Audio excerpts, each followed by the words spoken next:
Thank you very much. I can see that we are all satisfied with that main course. At this moment, I'm going to open the floor for any questions. This will be our question and answer segment. I'll be assisted by Mr. Howie Prince. And in the meanwhile, I just want to inform us that already we have 93 viewers online, both from our regional and international diaspora. So we just want to welcome them. And we also invite their questions, comments, and contributions. So the floor is now open.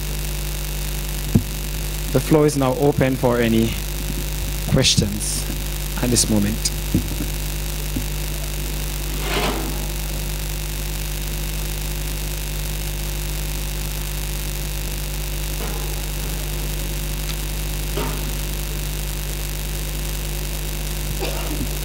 Yeah, I think you can take it out. Take it out and turn it on.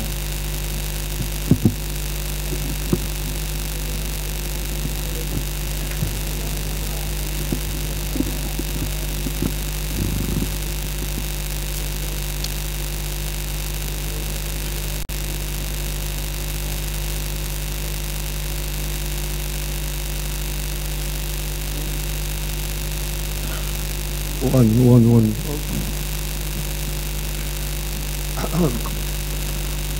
Well, I can't see the face really, but let me say greetings to Canon Philip. Now, if after what I've heard here this evening, as an Anglican priest, I want to believe the Anglican Church is in good stead. They shouldn't have no problems with attracting, you know, a bigger congregation, so to speak. Even though I know over the years the church has declined with its population. Once upon a time we used to hear about the Anglican Church as one of the established churches. And before I got here this evening, someone drove me and said to me, he's an Anglican, but he has stopped going back to the Anglican for a number of years, all because it lacks the spirit, charismatic spirit. Not all the people who preach have that kind of spirit, you know, to keep the congregation alive. And I could understand where he was coming from. You have said so much. I want to, you know, I don't know where to begin, but it's good that someone from the cloth, so to speak, is identifying with the culture, the socio-economic situation, conditions, what have you, because sometimes I wonder if the church is really doing a wholesome job, so to speak. I already mentioned Dr. Leslie Lett. Where is he now? I remember years ago as a youngster. He was a very outspoken priest on casino gambling coming to St. Vincent and the Grenadines. It reached into a debate between the late Hudson Kitanis, who was foreign minister, something like that. The one was saying there's big sin and there's small sin. Now I don't know, you know. So I'm just memorizing all of this because I've come a long way and I have my problems with the Anglican Church as well. One question for you. We have the diocese, what do you call it? Of the West Indies. Okay, the province of the West Indies. Africa has its own thing. America has its own thing. In America, how you refer to them again? Episcopal Church, with that homosexual who made the headlines some years ago, right? One of my biggest concerns is homosexuality or same-sex, and if I gather from what you were saying, we must be liberated where that is concerned now. I'm not sure if I understood you correctly, but we know the forces up north who are in control of the economic power and what For example, look at what they did to Uganda, because Uganda come out plain and say, we ain't tolerating homosexuality or no same sex or whatever, right? And I know there's divided, you have a lot of divided opinions on this. I would like to hear your opinion, maybe in a more, you know, in a more transparent way, if I can use that term. You talk about our politics. You talk about our politics. I am concerned. We had an example from your own country, and I keep referring to St. Kitts, the Federation of St. Kitts Nevis, and Dr. Denzel Douglas. For me, he was a big embarrassment. I asked one question already, you know.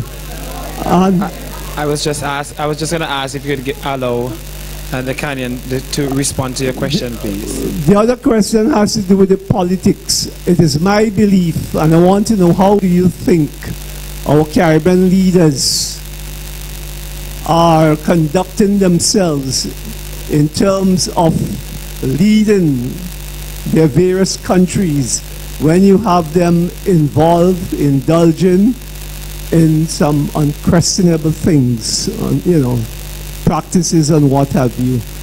And that, for me, is the reason why our societies in the Caribbean has lost its moral fiber. And I challenge anybody about that. Thank you. Thank you very much, Rev. And for future speakers, please make the questions shorter so that we can get through a lot more questions. Reverend, your answer, please. Well, I understand the speaker to be asking about our province in terms of where we are in terms of same-sex unions, and then I hear you asking about in terms of Caribbean societies and whether or not we have a moral compass that still guides us. So, well, basically, in terms of same-sex union, we are very clear in the Caribbean Church, and you know, we came out of the Church of England, and we're good on language, and we put it very precisely and crisply. We have in the Bible what we call a received tradition that guides us, and same-sex union is not in keeping with that received tradition. We are very clear on that, and so we don't, you know, mess about with that. But remember that we are Christians, and we must always hate the sin but find a way to love the sinner, and that is what we are talking about. You're not going to isolate people because that is a practice. That's a brother, that's a sister. We got to embrace them, and we got to do our best. You know, in Christianity, conversion is through love and support and care. Conversion is not through exclusion. That's not the Christian way. And so, you know, we embrace them in terms of, you know, giving them our love and support. But the practice, we don't have nothing to do with that. That is sin, because the Bible says it's so. That's what the received tradition say, and we're very clear on that. So anybody asks you, tell them the Anglican Church is against same-sex union because the Bible is against it. That's where we stand, the received tradition, and very clear. There is no ambiguity about that, you know. So, and then in terms of the moral fiber, in terms of us in the church, you know, and from my own long involvement with the ecumenical movement, that's where we learned a lot in terms of how we interface with, you know, civil society and the political directorate. There are things we talk about: the rule of law and morality in public life, and you know, we challenge people on those levels, and when laws are not just, we challenge those too. Because if you're going to call people to the rule of law, you got to make sure the laws are just. And so we are always struggling to think. The problem is, what happens is people in Caribbean societies, we have our partisanship, And you know, when we call in for the church to talk about morality, we really does mean sometimes we must cuss out the opponents. That is what people does really mean. And they tell you, oh, you ain't see that, you ain't see this. Because they really want you to get down on one side or the other. But we try our best to look at the moral issues, and we challenge people at those levels. You know, that's what we do. I mean, for example, to bring it down to the St. Kitts context, for example, you know, like 2 years, we had a motion of no confidence in Parliament. And, you know, you had a whole host of issues involved here. First of all, constitutionally, which is the supreme law, the Constitution doesn't give a time frame for a motion of no confidence. In fact, they're still in court, working out whether or not they can force the speaker to put it on the other paper, because the speaker position is, well, I put it on the other paper in accordance with, you know, my parliamentary, you know, calendar. You know, and we as the church, we say, well, I mean, we can't challenge that on no rule of law because I don't give no time. And then, you know, but there was a moral question which we call people to, because what happened is 2 people crossed the floor, and we say, look, you have a moral question coming in here, because you went to the people of this country and you say, we are with this party, and they voted for that party to be in government. And if you cross over, go to the people and straighten it up, and when you come back, when it come, we will tell you what we're going to deal with. And in one of those seats in particular, we were very concerned, because in 63 years of adult suffrage, they never returned no candidate but for the St. Kitts Nevis Labour Party. And we were saying, look, you got to be careful. You want to say because you follow with the people leader, they follow with the party. We're not seeing that clear. So go to the people, sort it out, and we will stand with you and call for the government to resign if they vote for you, because it means they have lost the majority. So the moral issue. Thank you very much, Reverend Philip. We are also fielding questions from online, so we're going to take one question here from this gentleman. In the meantime, others can indicate, and then we'll take a couple of questions that are coming in online. Okay, thanks. Yes, thank you for the time, thank you for the information and presentation tonight, which was very dynamic. I want to say, ask you just a special short question as it relates to politics in the Caribbean, and how you mentioned the great achievements in education, science, and whatever else we have in keeping with the modern world. How do you rate our political maturity in the Caribbean? Considering the things that England just had an election, they advertised it, it went off in 1 month, and the results were in overnight. We have Guyana trying to have an election and taking 2 days or more to get the results in. We have people in the British Parliament resigning if their names are called in anything that is not, you know, socially, ethically right.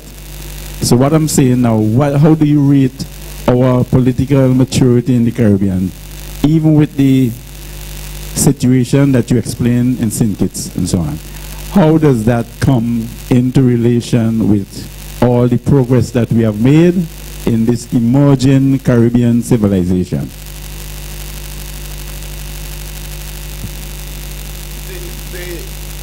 In terms of the emerging Caribbean civilization, I think, as I said, you know, in my presentation, I think in Caribbean societies we take ourselves far too serious when it comes to the politics in terms of how we deal. You know, one of the reasons why we don't get this mature level is because of how we practice our politics. You know, I mean, some years ago when I was in a different island, the government in my island change, and I went home, and the thing that greeted me with a lot of pain, I went to an office to look for somebody who had taught me, and the government had changed, and she had gone home because, well, she was on the other side, and I mean, I am telling you, it is because of this kind of winner-take-all attitude that we have. It's killing us. It's killing us, and we need to get, if we don't get past that and say, well, look, you know how I mean, we've had a change of government, and I said to my people, let us celebrate our democracy. And celebration of democracy means, for me, that we must be glad that we can change a government by the ballot, but in order for us to be glad about that, we have to embrace people and say, well, and the truth about it is only suspicion. We only suspect people that they vote against us in spite of how they behave. I remember I once went to a politician to discuss some studies with my wife, who was in the college and had gotten transferred, and so it raises question about a ban and so on, and we made a joke and so about it. My brother-in-law was a candidate, and he said to me, well, I know your wife will never vote for me because, I mean, blood thicker than water. And then he said, well, I ain't sure about you. I said to him, the ballot is secret. That is the truth. The ballot is secret. Nobody know who you vote for, really. Unless you show them. And so, but we got to embrace, we have to learn to embrace things. And something? It is not the politicians alone, it is us. Because a lot of us, when we give our support, we're looking for this and that.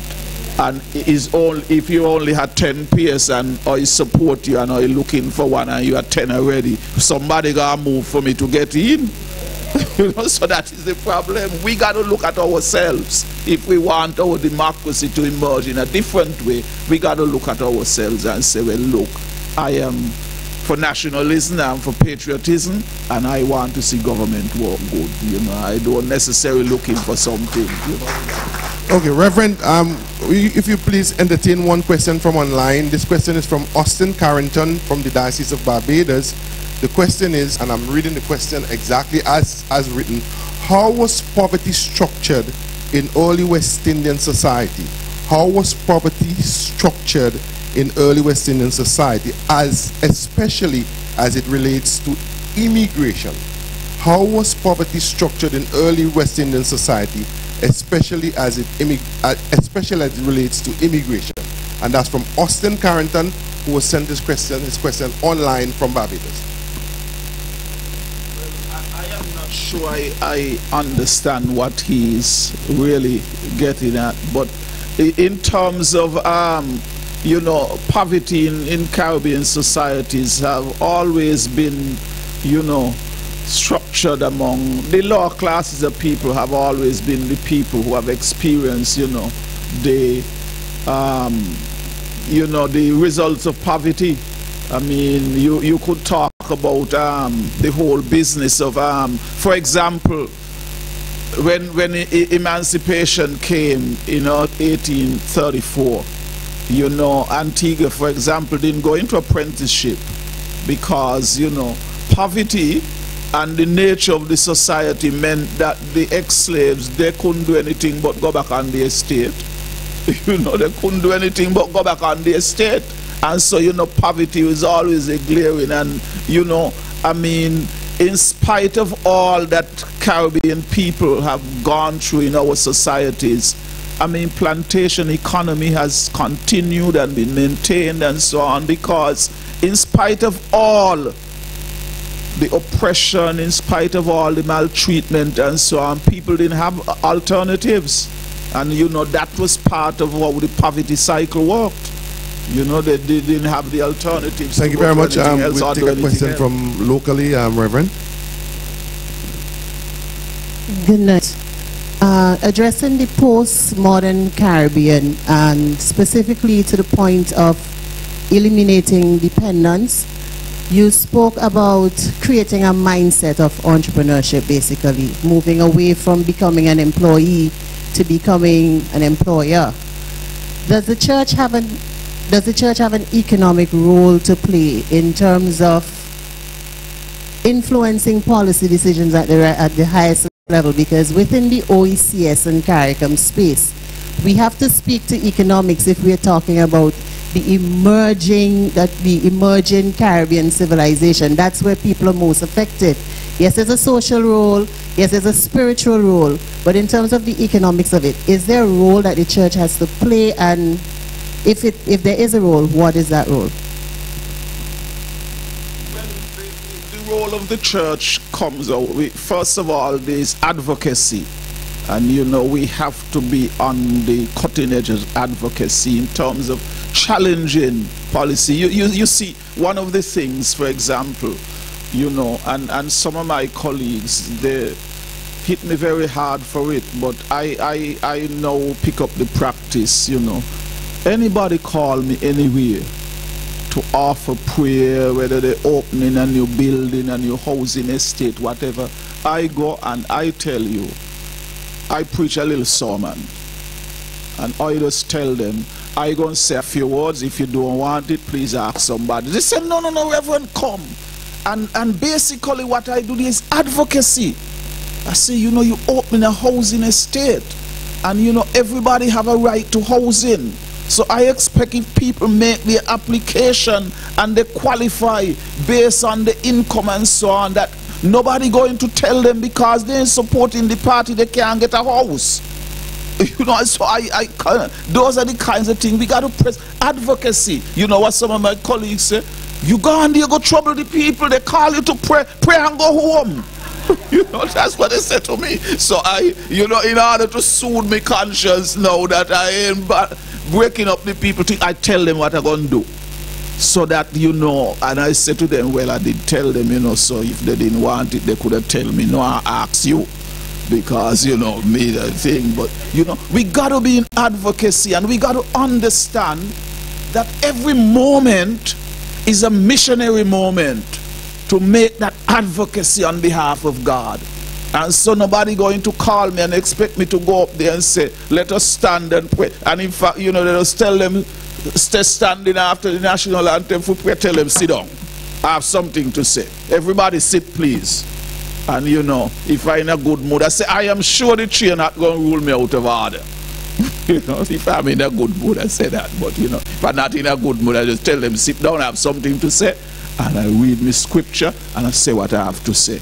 Advocacy, we must speak it up. And then the church itself, we have to begin to get in the market of, you know, helping people in the creation of wealth. In my own diocese, we are advancing discussions about, you know, a credit union, you know, the Anglican Community Credit Union, those kinds of initiatives. We got to get down there and help people, lead the way in dealing with some of these things.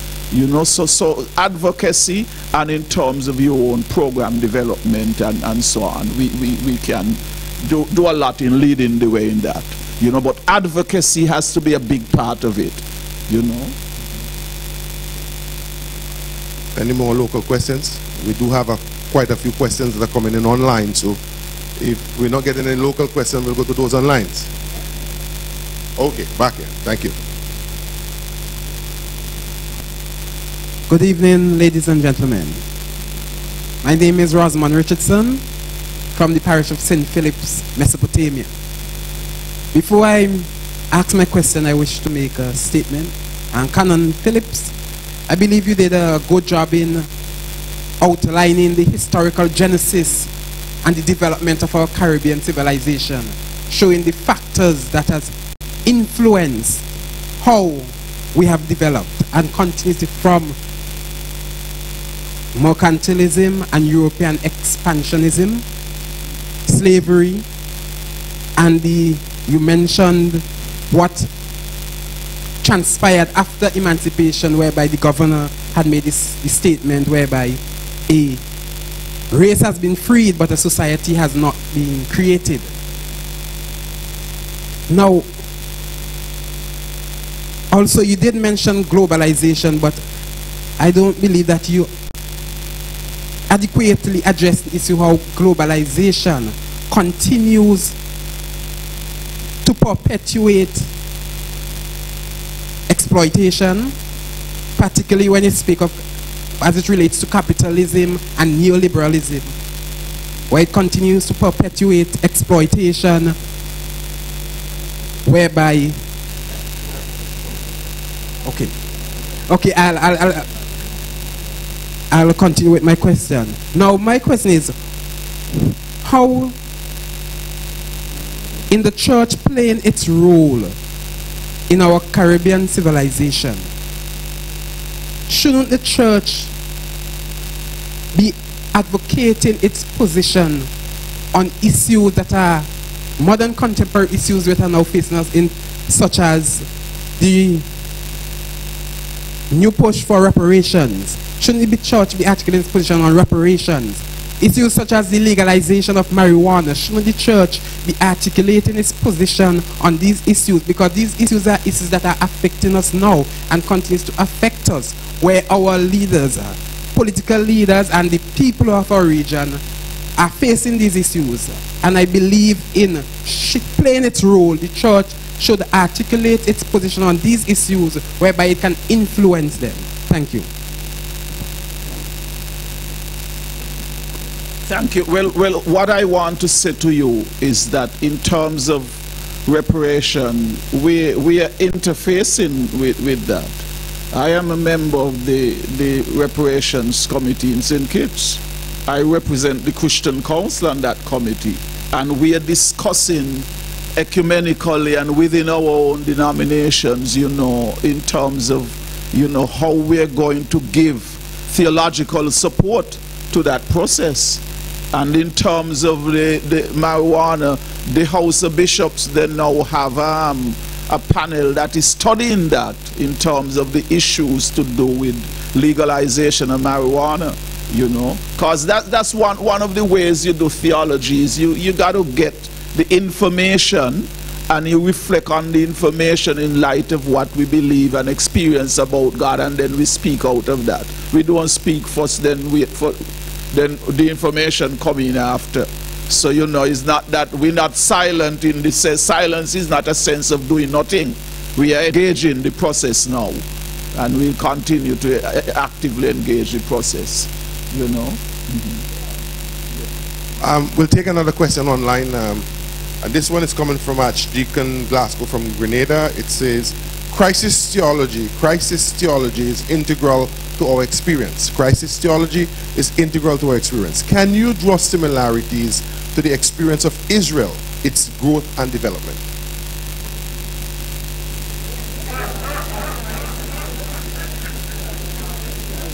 I laugh. That's my colleague, you know, from over. He said, well, you know, I'm going to tell you something that they tell me, but it's not in my experience. They tell me that black people preach most of their sermons from the book of Exodus. That's what they tell me internationally when they think, I go back to all my sermon and I don't preach from Exodus, you know, because, and then, so I try to work it out now, you know, why am I not preaching from Exodus? I preach liturgically. I preach from the lessons that my church gave me. And there's a particular reason why I preach from the lessons my church gave me. Because I don't want nobody to say that I make the sermon, then look for the text. Because, you know, so I stay with the lessons that my church gave me and I preach on them. Because, you know, no. So give me the whole sense that I'm objective about this thing. So, but in terms of where we are and how we are, I mean, in terms of our theology is contextual, and you know, we have always done our theology in terms of the way Anglican do it, taking reality. And so crisis theology is all part of our lives, you know. Funerals, imagine, look at the church in the Caribbean, in the life of Caribbean people. The church is there in times of pain, in times of celebration, in times, all the important points in our life, the church is there. And especially in terms of pain, oppression, dislocation, and so on. And so we are indeed a people who respond to crises. And that's part of what the story of the resurrection is. When human crises take us over, we can rely on the God who raised Jesus from the dead, you know. And so he is very right that, you know, we continue to think. And even within Caribbean societies, I mean, they tell you, even where our churches weren't embracing slaves, Emancipation Sunday, them slaves go in the church and they ring the church bell, ring the hell out of it. They probably ring it the wrong way and all, because I have right way to ring it and wrong way to ring it, you know. They used to ring the Angelus. But, you know, in those kind of times, you know, people find the thing, and that's how we go. I mean, you know, one of the rising areas, and I'm getting additional training in it now, is what we are calling increasingly industrial chaplaincy. You have crises on the job, a worker died, there's an accident, and they're calling for the church, you know. So we have to now learn,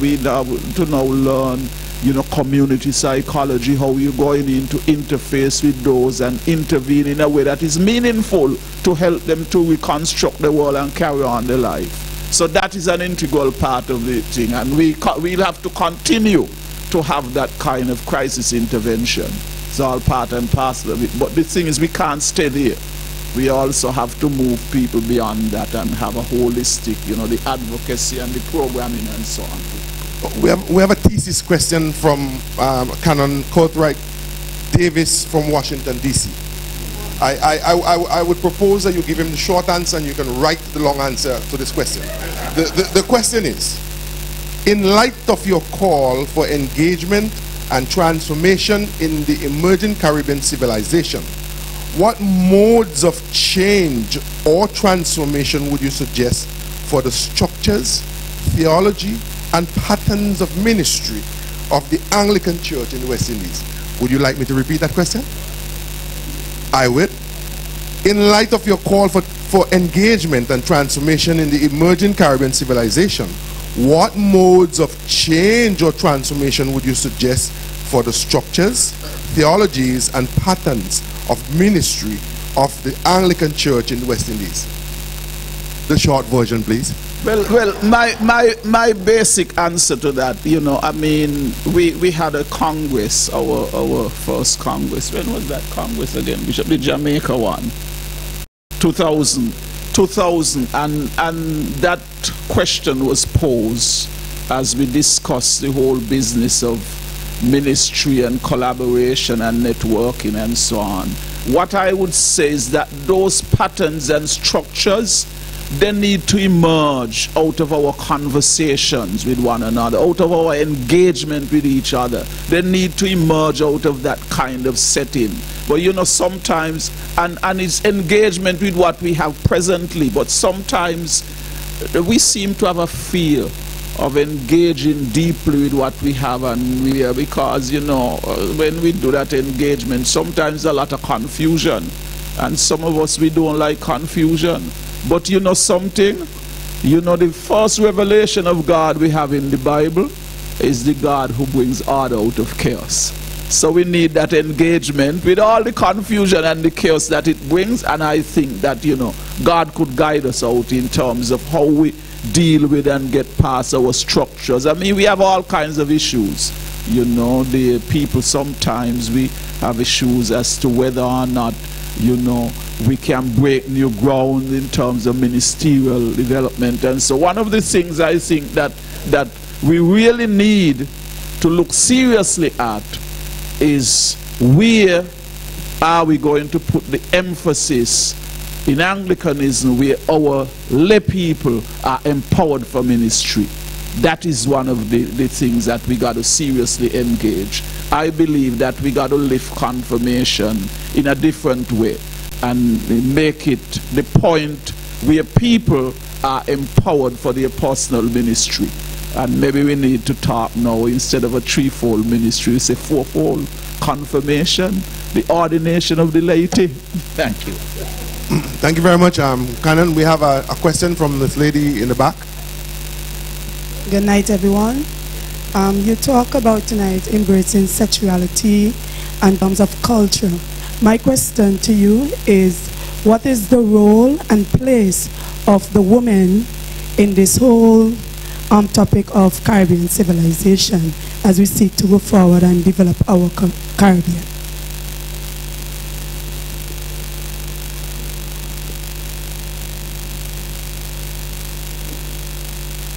I think at some point I did try to put emphasis that the civilization got to be inclusive community, got to embrace everybody. You know, we can't afford, you know, for too long in Caribbean societies we have isolated people, and you know, we have been, you know, inclusive rather than exclusive, and there's no way that it has, we have suffered more than in terms of the ordained ministry in our own church.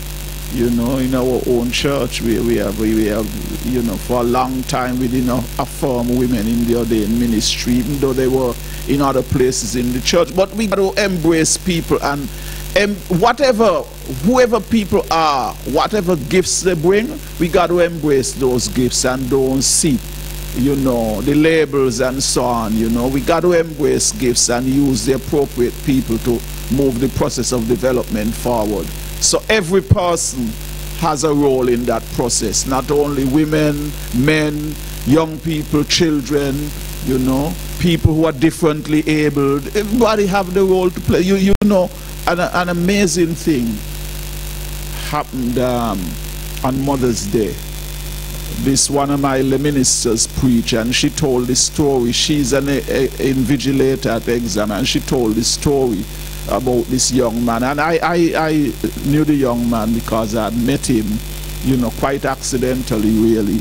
And she told this story about this young man. His mother, she took him to college, literally on her back. He disabled, and she put her child on her back, and she took him up those college steps, carry him to class. When class finished, she was back there to take him down and back and so on. And he graduated and is working, and he says he wants to be a lawyer. And you know, when they said to him, well, why you want to bother up? He said, you know something, my mother has made such a sacrifice, and I mean, she has taken me all of these places that I could go to college and graduate, and I feel, if she feel that I could do this, I got to do something for myself.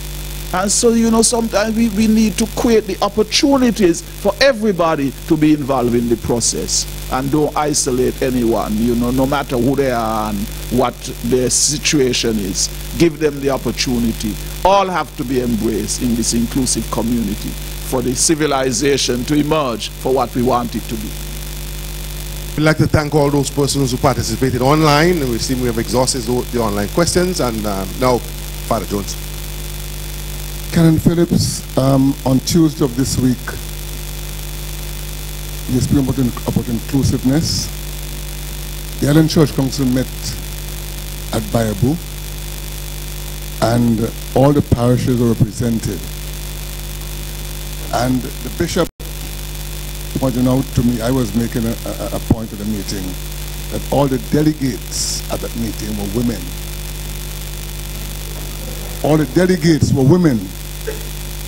And I noticed in our congregations a lack of men. When we were in Barbados, it's a different ballgame, because in Barbados, men are always there. But you notice in these parts, we have got few men at church. And that meeting last Tuesday spoke volumes. Only women were there to represent the parishes. What are your thoughts? Because like we're losing our men and boys.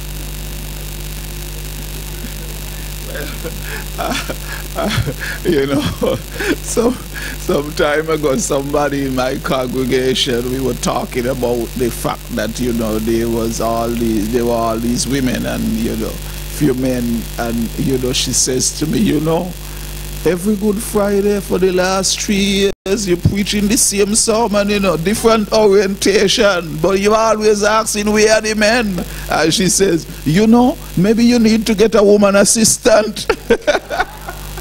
So, but I don't know, it's one of the challenges in Caribbean societies. I don't know, maybe we need to be empowered to empower our men. You know, maybe something needs to be done though, in terms of, you know, we talk about boys in school and underachieving, and so maybe the truth is we don't know how to teach boys. You know, they started in St. Kitts 3 years ago, what I thought was a wonderful thing. But then when I made inquiries, they said it was closed because of certain, something they were to do they didn't do.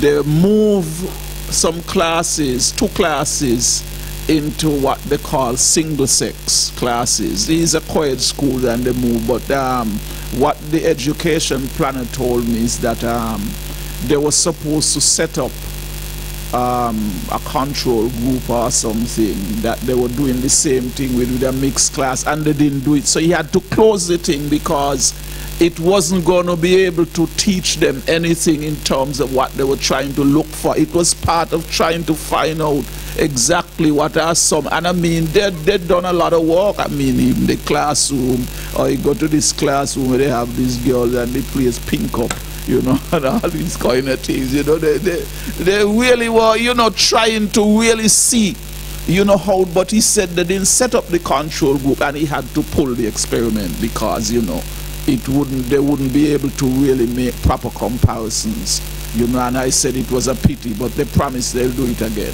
So we need to do that. That's part and parcel of what we call, you know, the way Anglican do theology. We got to take the reality seriously. We got to do the work on the ground and understand what is going on, and then we can intervene. We can make the appropriate intervention. So we have a lot of work to do in terms of understanding why we're not reaching boys and men, and, you know, get done. And it's all over. I mean, there's in my parish, there's a and I go to both of my parish, there's a whole push for primary health care, and they're not getting, they have a men's clinic on the first Monday in the month, every month, and they can't get men out. I go to it and I encourage men on the road, pick them up, carry them and so on, because, you know, they're finding out that very often when a lot of our men reach the doctor, they're dying.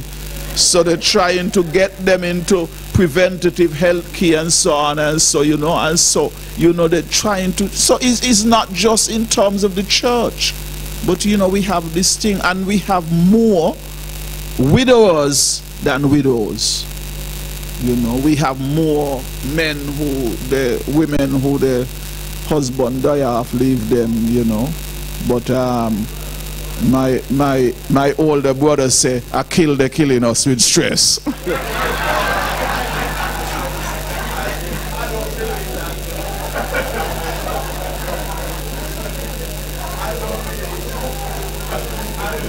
Well, thank you very much. I believe we have, I recognize 2 persons who indicated, the gentleman here and I believe Reverend Glasgow. Is there anybody else who would like to ask questions so that we have an indication quickly? Yeah, thank you very much, Brother Prince.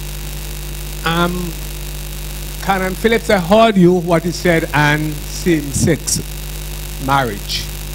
Thank God in the Caribbean and the law books, we don't encourage that. But tomorrow morning, let's say the law changes and the government decides that we are going to have same-sex, because we see the pattern in North America.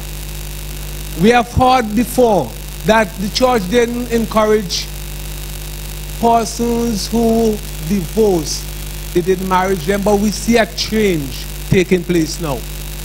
What is the all-embracing will we take if the government decide that we can have same-sex marriage in the Caribbean? What will be the church position on that? And let's say it's a law. Are we going to go to court or what with it? I just want to know what will be the church's position on that.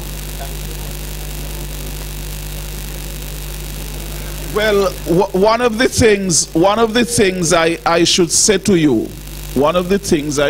to you, is part of what we believe in terms of scripture and understanding God's revelation is, you know, the church changes position on things and, you know, in relationship to things, because one of the things we strongly believe, Jesus promised that He's going to send the Holy Spirit to lead us into all truth, and we believe the Spirit of God still moving. And so you find that from age to age the church changes in terms of its understanding of things and relation to them. I don't know what's going to happen in terms of information when we're beginning to understand same-sex union, if we come to a point where somehow the church believe that God is making people so, or you could see a change, you know. And so, but as of now, whether the government change the law or not, our position is it's not in keeping with the received tradition. You know, it's not in keeping with the received tradition. And I mean, even when the law had been changed with relationship to divorce, we didn't just change because the law changed, you know. We changed because the Spirit leads us, and we say forgiveness must have the last word. Because that is what Jesus says, you know. You know, forgiveness must have the last word, and not the sin and the fall and brokenness that mustn't have the last word. Forgiveness must have the last word, you see. So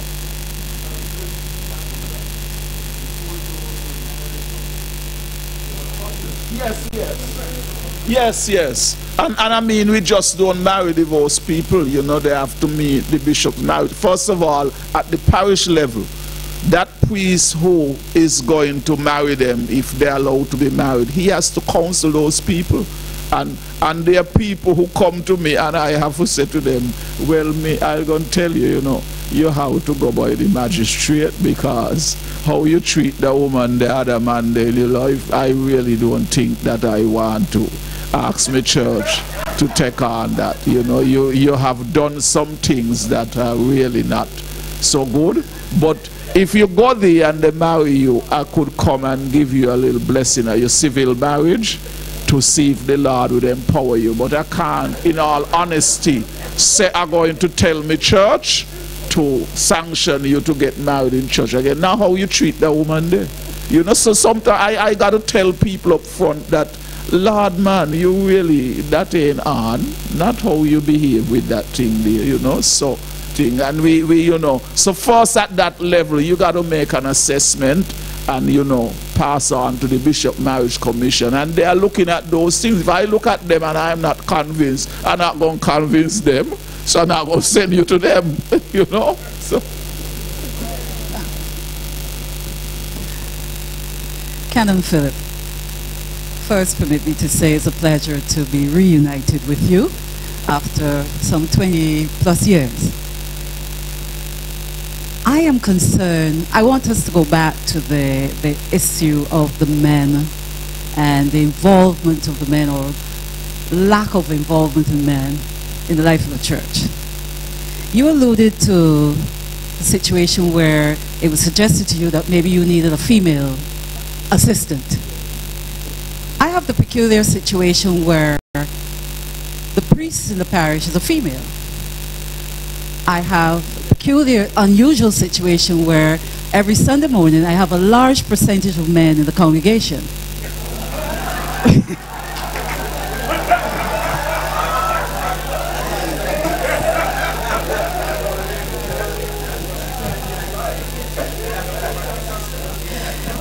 My concern is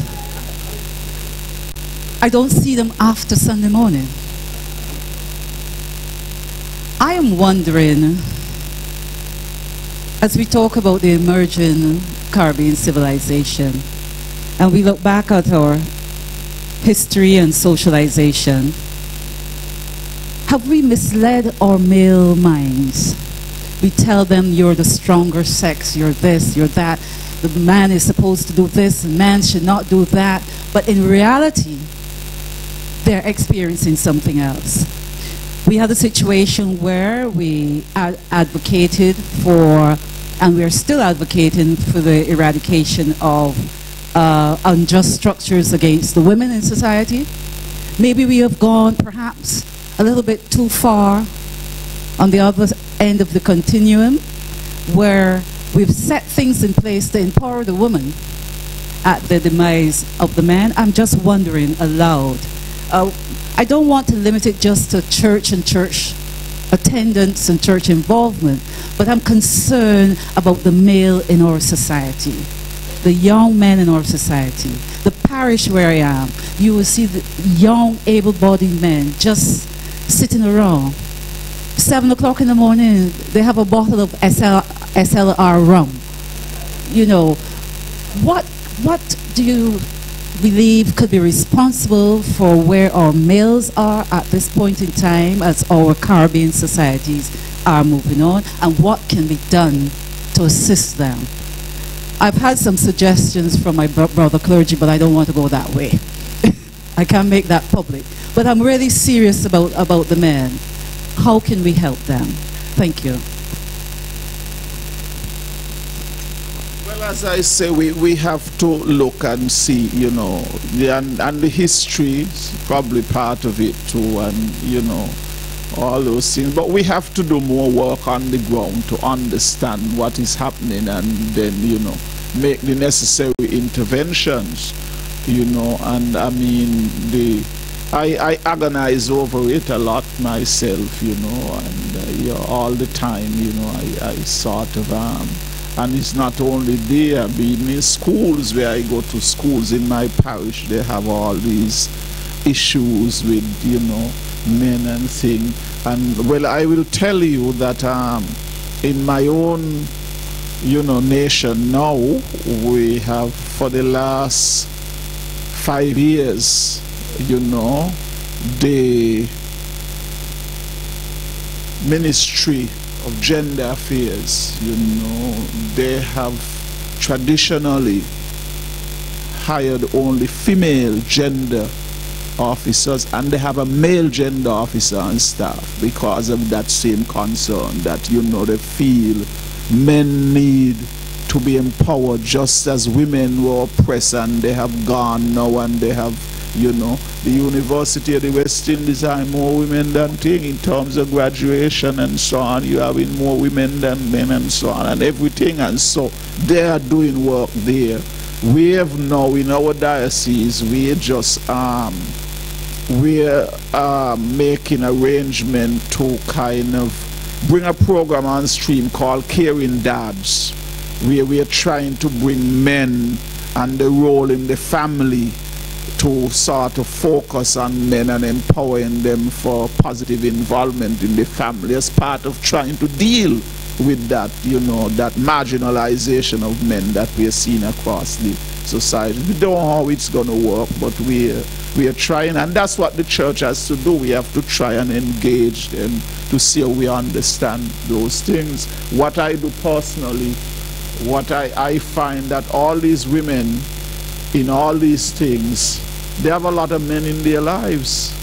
They have brothers, they have significant others, they have husbands, they have all kinds of men in their life, and I tell them, bring the men them too, you know. So, you know, we see, and you know, the thing, and sometimes when I've had meetings with men, we got to know to preach to men, you know. Sometimes, you know, I remember I met with a particular group of men, you know. My church had sent me on this course that the university was having online, men and their families, and I got a chance to meet up with some men, and these fellows were telling me, you know, they come church and we bash the hell out of them.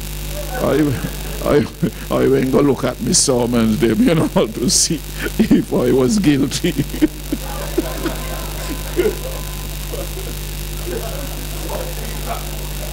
Well, I haven't seen an indication of anybody else who wanted to ask a final question. No, going once, going twice, 2 times, 3 times, go on. Ladies and gentlemen, I believe that we should put our hands together for those persons who participated by questioning, first of all. Well, we've had questions from abroad, for questions from locally. And I'd like now to pass back to Teacher Richardson to continue the rest of the program. Thank you. Thank you very much, Mr. Prince. I want to thank you, Mr. Prince, for assisting us here. And at this very moment, we are going to invite Mrs. Lynette Glasgow, and she's going to do a presentation. So please let's put our hands together for Mrs. Glasgow as she comes to make a presentation.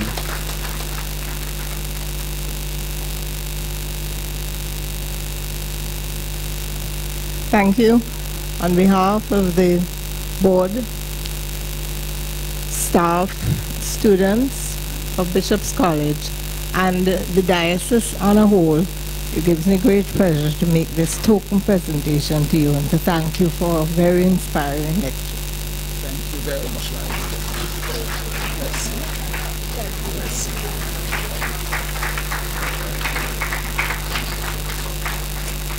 We thank you, Mrs. Glasgow, and as it is often said, all good things must come to an end.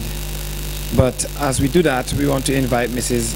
Annelle Thomas as she gives us the vote of thanks.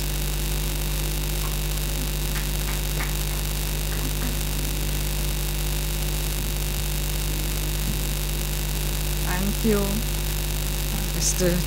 Acting Chair.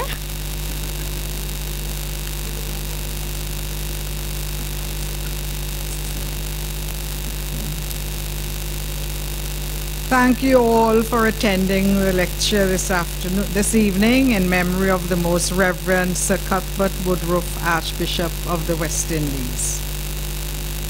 We have special thanks, of course, to the Venerable Archdeacon Everton Weeks for your opening prayers and invoking God's presence and blessings on the evening's proceedings, and for asking spiritual guidance to our guest lecturer as he delivered his presentation.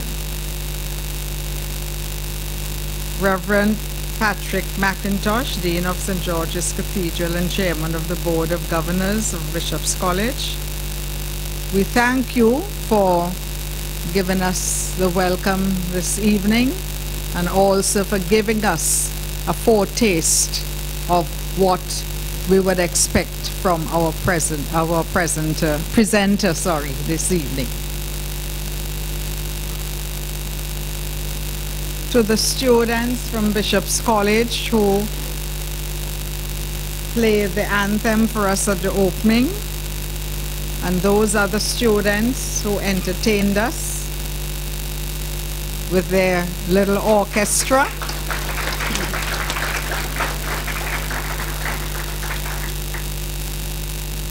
We thank you all as well. We enjoyed that presentation. And Mrs. King, I see you have the makings of an orchestra and other items of entertainment at the school, and we perhaps can expect some presentation at a later date of something forthcoming from Bishop's College.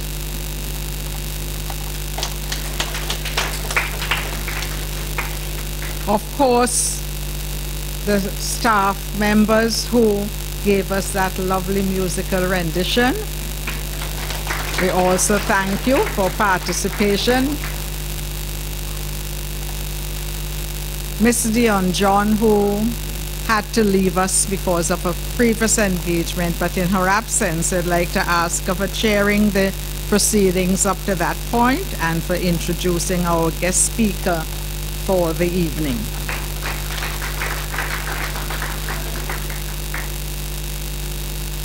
Your Lordship, the Reverend C. Leopold Friday, Bishop of the Windward Islands, representing the profile on Archbishop Woodruff, and also for the closing benediction to come. He not only gave us the profile, but he gave it in such an entertaining way, which I'm sure if Archbishop was here, he would have had a hearty laugh at it.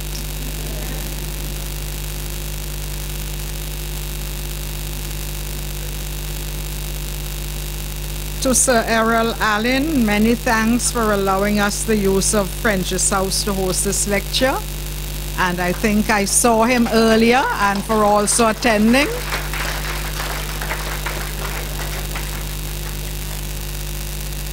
And I'm not forgetting the main person who is here with us this evening, Reverend Canon Isaiah Phillip. Most hearty thank you for being here with us this afternoon. Your lecture was not only interesting and passionate, but it also was endowed with that special enthusiasm, which is truly Caribbean, as you brought out the, the passion for the Caribbean in you in that presentation. It was really interesting because when I looked at the topic, I had in my mind, if I had to do it, how I would present it. And I must say that you have done exactly as I would have done had I been given that topic to present.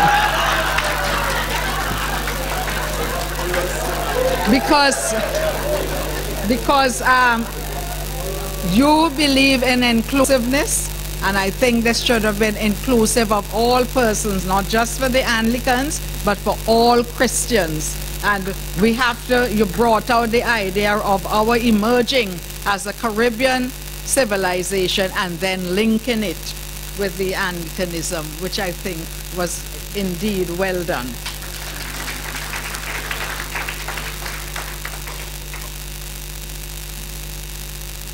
To the media, not sure if we have any of the media personnel here this evening, and Mr. Balcom, who I know was facilitating the streaming of this lecture, and I'm not sure who else had a hand in that. Anybody else?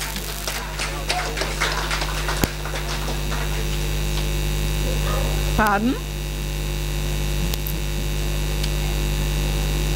For you, the audience, for being such an interesting and animated audience here, and for those persons who participated in the questions and answers here and online. It was indeed a pleasure for those to hear the questions that were being asked and how ably, again, our presenter was able to deal with those topics. Mrs. Glasgow, thank you for making the presentation on behalf of us.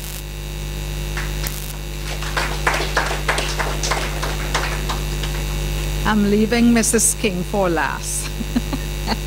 Mrs. King, thank you for your remarks and for bringing out the importance of Bishop's College to the community of St. Vincent and the Grenadines.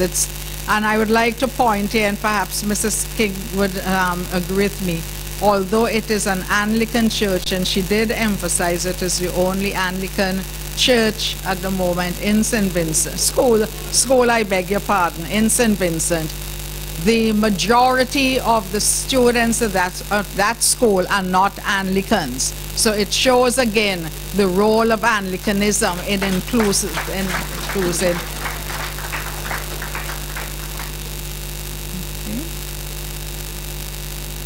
Mrs. Janice Glasgow from the Diocesan Office for the preliminary arrangements for this lecture, and Miss Akeisha Lockhart, who assisted with the secretarial work. So we'd like to thank you for making sure that that was get. And I think we have to thank Bishop's College as well for all the other little things that we see. Pardon me?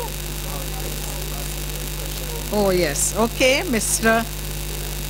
Prince, thank you very much for assisting us with that. Okay.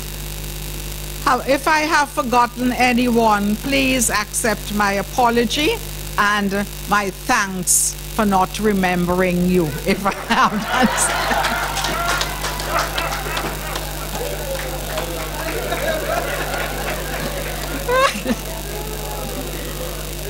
Thank you all again for coming, and I hope that you had an enjoyable evening.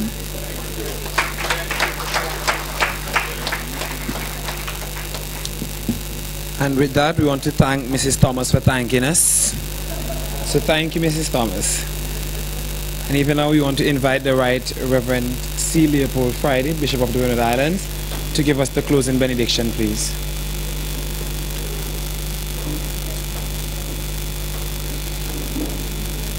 The Lord be with you. May the peace of God, which passes all understanding, keep your hearts and minds in the knowledge and love of God and of His Son, Jesus Christ, our Lord. And the blessing of God Almighty, the Father, the Son, and the Holy Spirit be with you and remain with you evermore. Thank you. Okay, we thank you all, and we want to invite you to partake in the refreshments provided downstairs, even as you are leaving to the soothing music of the students of Scottish Kingstown.